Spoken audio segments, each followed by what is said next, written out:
Hello everyone, we have back with this new video, that is how to use enhanced tagging on the Instagram app. So for that, first open your Instagram account. You can create a new post here, or I'm going for the previous post that I already have. Go to there,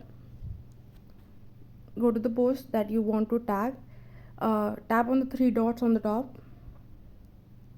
go to the edit option. Now tag people.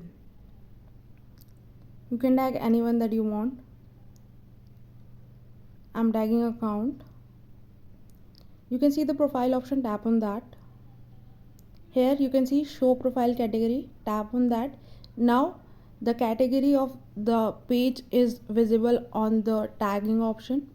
You can tag as much people as you want to tag, and their profile category can be seen here. So see how easy it is. Hope you like it and it is useful for you.